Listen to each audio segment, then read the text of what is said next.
He thought it was a corn. I thought it was a corn. Turns out it wasn't a corn. Watch me pivot during this corn removal.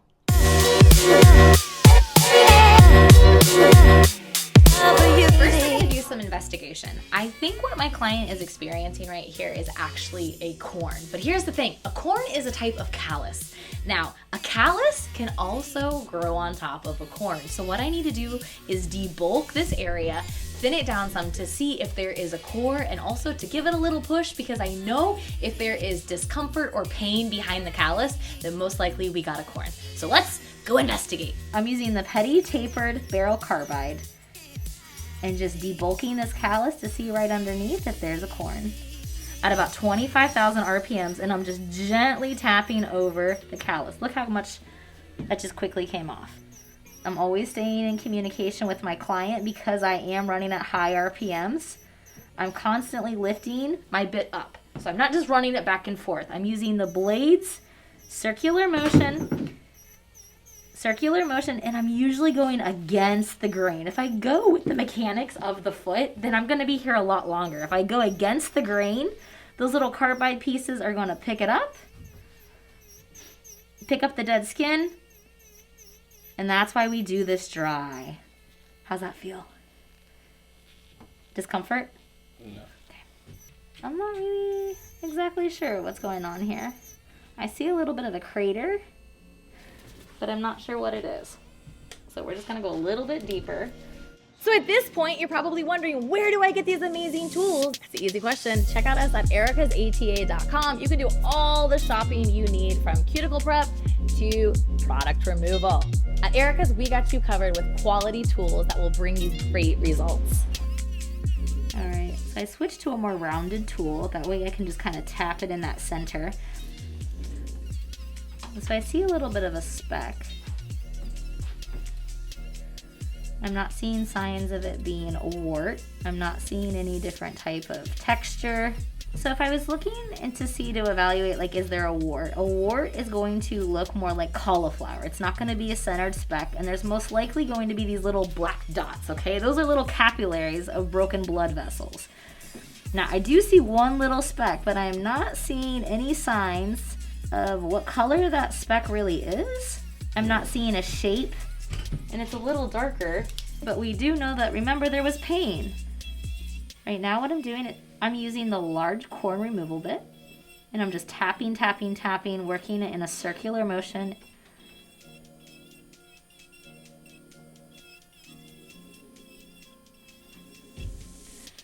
Have my RPMs at about 15,000 RPMs.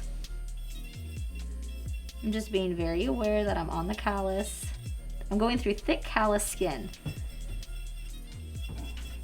And I'm just allowing the tool to do the work. I'm not like pushing and drilling.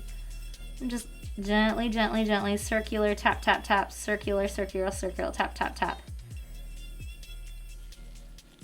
How's that feel? Does it feel like it's catching on anything? No? Not like a sharp edge anywhere. Now there's still quite a bit of buildup around. I can feel the callus still, even though he was getting warm. And let's be honest, his feet didn't end up like this overnight. So I'm gonna make sure I stay with my service time, but also want to relieve that pressure that he was feeling. Do you work around metal at all? Or do you have a dog? I don't have a dog. I mean, I guess sometimes around metal. Like little shard pieces. Like, I'm almost wondering, like, if you don't have a dog, if it's like a little hair follicle, and I'm seeing that darkness. Because sometimes what can happen with dog hair or being around different materials is it gets stuck, and then the skin just starts to grow over it. And then our body's responding with callus to say, okay, something's foreign here, what are you doing? I'm responding to this environment, and now what we're just doing is we're cleaning it out. I see that speck, you guys, but I'm not seeing any other signs that this is a wart. Nothing's bleeding. There's still discomfort, but my concern is something actually got trapped into the skin, and that it's not necessarily a corn. It's just a very deep callus that skin's grown up around it.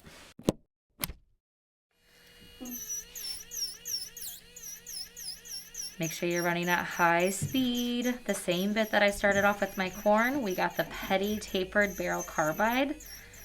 And you see how the grain is going this way? I'm going against the grain. I want to lift that dead skin off the nail plate. And that's why we do this dry. If this was all soaked and stuff, it would literally just turn into mush. It would just be soft and I'd be tearing, and most likely I would get down to the callus, then I'd start carrying live tissue. And then when he's home, he's gonna be catching on the carpet, and none of that's fun. Now, to use callus softener or to not use callus softener, that is the question. Totally your preference, okay? Now, you heard how I said softener, not remover. We don't want to use acid. We want to use a urea-based product that is going to use moisture to actually break down those dead skin cells. The body's only going to absorb what it needs. It's diabetic friendly versus an acid. Anytime we're working with acids, what do we have to do? We have to neutralize it. Different bodies are going to respond to that differently. What's going to help if I were to spray the callus softener is it's going to help break this down quicker for me to be able to reduce it. It's also going to reduce like the airborne particles, right? Because there's a little bit of product on it, so it's going to make the dead skin cells like heavy where they're going to fall to the ground. Now, with using callus softener, it also tends to gum up the bits a little more. If our bits are clogged, they're not going to be able to cut. If they're not cutting, then they're just going to create a bunch of heat. We want sharp tools, efficiency matters. So the biggest difference between coming to a nail tech and coming to a podiatrist is a podiatrist is most likely going to use a small blade and just cut this off.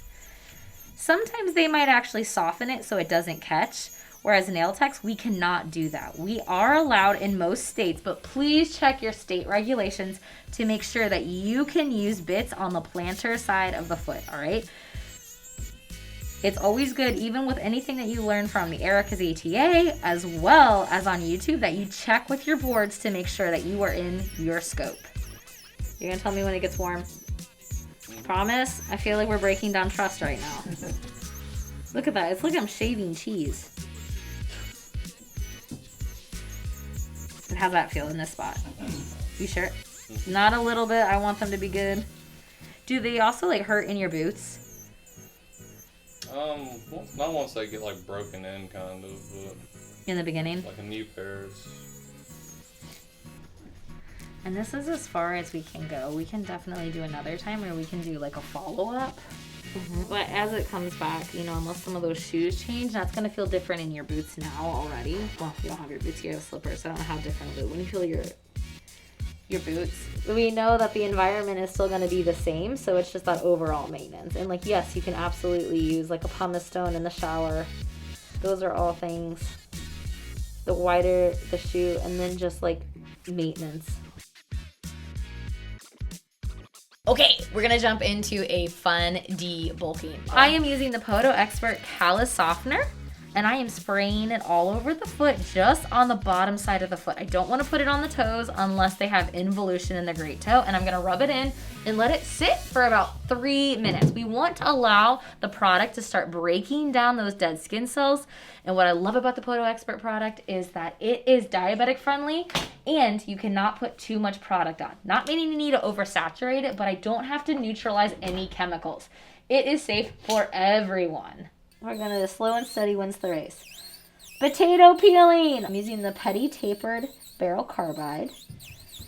And we're going against the grain. I'm running at 30,000 RPMs because my model today is crusty. Those metal boots will do something to the feet. Against the grain. Now I put the softener on to start breaking down those skin cells. And I'm going to be here for a minute, so I want to make sure that I am also going across that grain for efficiency.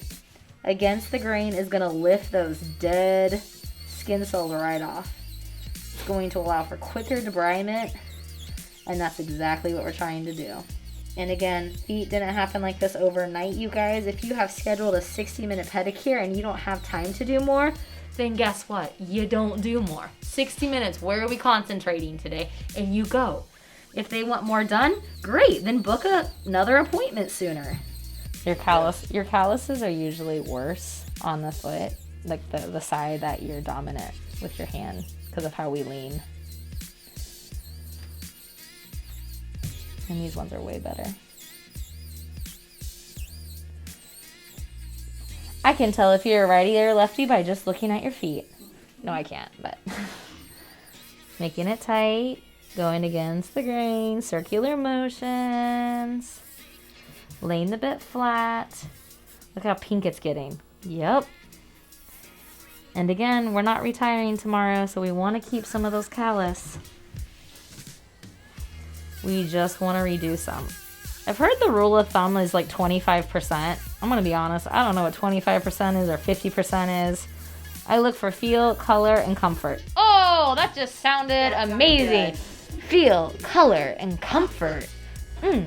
Hey guys, sorry this wasn't a corn. I really thought it was, but turns out it wasn't. But if you want to see a corn removal, check out the link in the description and it'll take you to my other videos that show you a really deep, really good corn removal. Check it out.